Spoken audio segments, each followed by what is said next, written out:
हरि बोल।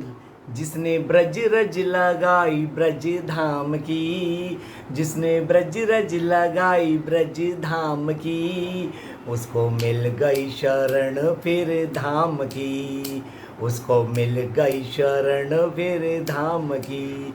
हरि बोल। और यही सच्चाई है मित्रों। हरि बोल हरि बोल हरि बोल। मित्रों, आप सबका मित्र, आप सबका सखा, आप सबका दोस्त दासानुदास मस्त दीपक दास दीपक श्री हरि का दास दीपक एक बार फिर हाजिर है। आज मन के भावों में आपको ये दास बताने जा रहा है इस वीडियो से आप सबको कि उपवास और व्रत में क्या अंतर है और एकादशी को उपवास क्यों कहा जाता है। बहुत ही महत्वपूर्ण विषय है। इससे पहले कि आप मेरे साथ इस वीडियो में आगे बढ़े, सबसे पहले जो भी श्रोता पहली बार मुझे सुन रहा है, दास का ये वीडियो श्री हरि का दास दीपक, इसमें रेड वाला सब्सक्राइब करके बेल आइकॉन ऑल वीडियो का जरूर दबाना, ताकि भक्ति मार्ग में मेरी सारी अपडेट नोटिफिकेशन मतलब मेरी बातें टिंग टोंग आप तक पहुंचती रहे और आप मेरे साथ भक्ति मार्ग पे अपडेट रहे। तो चलिए इस वीडियो में जानते हैं कि उपवास का मतलब क्या होता है।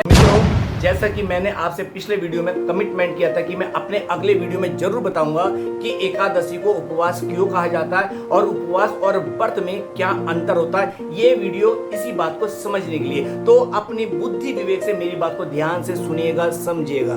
मानो तो ठीक, ना मानो तो ठीक। देखिए, पहली बात ये समझ लिए उपवास किसका होता है। उपवास मतलब श्री हरि का उपवास होता है और जो कि व्रतों का राजा होता है। और व्रत जो भी होते हैं वो भौतिक सुख साधन के देवी देवता के होते हैं। देखिए, श्री हरि भगवान हैं और बाकी जितने भी देवी देवता हैं उनका अंश हैं। ये भौतिक जगत की तुम्हें सुख सुविधा देने के लिए ये व्रत इनके रखे जाते हैं देवी देवताओं के। सोम, मंगल, बुध, बृहस्पति, शुक्र, शनि, करवा चौथ और तुम्हारा अमावस्या, पूर्ण, जो भी जिससे रिलेटेड आपकी सुख सुविधा मिलती है आप उसकी पूजा अर्चना करते हैं, उसे व्रत कहते हैं, समझे। लेकिन उपवास जो होता है श्री हरि की प्रसन्नता के लिए होता है, प्रभु को खुश करके उनको पाने के लिए होता है। देखिए, मोस्टली लोग क्या सोचते हैं कि हम प्रभु को उपवास रख के, मतलब आप तो लोग व्रत बोलते हैं लेकिन मैं आपसे बता रहा हूँ जो एकादशी होती है उपवास होती है। चलिए पहले सबसे पहले उपवास का मतलब समझते हैं। उप माने पास, वास माने रहना।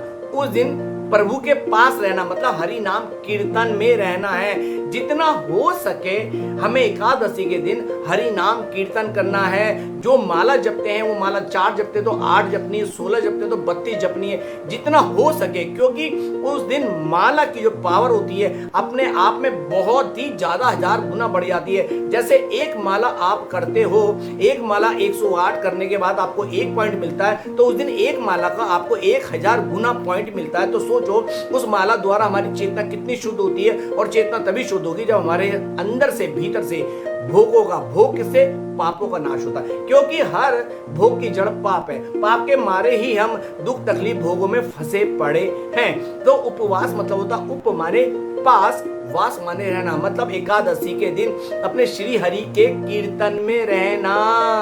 ये बात आप क्लियर समझ लो।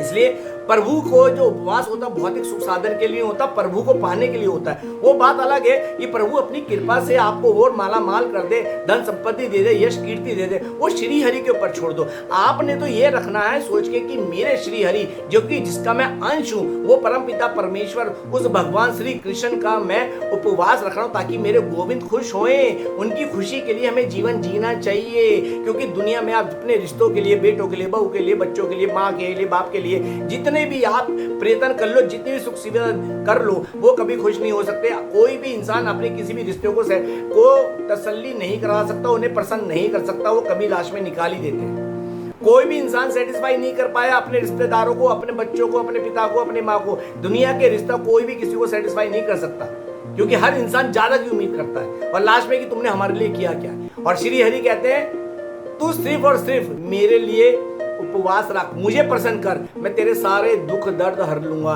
तुझे इस 84 की योनि से निकाल कर भगवत प्राप्ति मतलब अपने धाम ले आऊंगा। और जैसे कि मैंने पिछले वीडियो में क्या कहता, गोविंद क्या कहता है, पल भर के लिए कोई मुझे प्यार कर ले, झूठा ही सही। जगत के रिश्तों में आप माँ के लिए, पिता के लिए, बच्चों के लिए, बेटी के लिए, पति के लिए, सबके लिए दिल से करते हैं, लेकिन उसमें सब दिखावा होता है। और प्रभु कहते हैं तू झूठा ही मुझसे प्यार कर यार, इतना ही बोल दे कि गोविंद मैं आज से तेरा हो गया, तब भी मेरी कृपा हो जाएगी। गोविंद कहते हैं आज तू झूठ बोल के मेरा हो रहा है, एक दिन ये झूठ बोलने की आदत तेरे को सच्चाई की ओर लाएगी। झूठ बोलते बोलते ये सच्चाई में, वास्तविकता में आ जाएगा कि तू मुझे प्यार करने लगेगा। प्रभु पता है किसी भी तरह झूठ बोल के मेरी तरफ बढ़े, लेकिन बढ़े इसलिए प्रभु की ओर बढ़ो, चाहे मन ना हो, बेमन से राम राम राम राम सीताराम। जहां आपका मन रम रहा है, सीताराम में रम रहा है, सीताराम जपो, राधा गोविंद में रम रहा है, राधा गोविंद में रमो, लक्ष्मी नारायण जी में रम रहा है, बस रमते जाओ हरि नाम में अपने आप को रमाए रखो। मन नहीं है फिर भी, क्योंकि मन तो भोगों से भरा पड़ा है, खचाखच मन तो भोगों से खचाखच भरा पड़ा है। ये तो तुम्हें कभी जपने नहीं देगा। इसका अगले वीडियो में बताऊंगा कि मन का ये बुरा हाल कैसे हमने किया और इससे कैसे जल्दी से निकल सकते हैं। इसको भी बड़ी से अगले वीडियो में विश्लेषण करूंगा। लेकिन आज जो बात है कि हमें श्री हरि का उपवास जो रखना है, किस लिए? श्री हरि के लिए। और प्रभु क्या कृपा करते हैं, हम उनका उपवास रख के अगर फल भी नया चाहके उनको ही अर्पण करते, हे प्रभु इसका फल जो होता है एकादशी का हम आपको ही अर्पण करते हैं। इसे कहते हैं निष्काम भक्ति, कि हम उसका कोई फल प्राप्त ही नहीं करें, अर्थात हम पाप और पुण्य से मुक्त हो रहे हैं। एकादशी रखने से पाप का नाश तो हो रहा है और पुण्य की प्राप्ति हो रही है, और हम पुण्य लेना ही नहीं चाहते, अर्थात इस धरती पर किसी प्रकार का कोई हम फल ग्रहण ही नहीं कर रहे। हम पाप और पुण्य से मुक्त होकर अपना बैलेंस जीरो करके प्रभु के धाम पहुंच जाएंगे। हमें अपना बैलेंस ही तो जीरो करना है, पाप के रूप में भी पुण्य के रूप में भी। और हम जब तक नहीं कर सकते, जब तक हम इस धरती पर हैं, हम कोई भी भक्ति भाव करके पूजा पाठ करके कुछ ना कुछ नया फल जनरेट करते, उसके पूछते हमें भोगने के लिए आना पड़ता है। तो आप इस बात को ध्यान से समझ लीजिए कि जब तक हम अपना कर्मों का बैलेंस जीरो नहीं करेंगे, हम बार बार इस धरती पे जन्म लेते रहेंगे।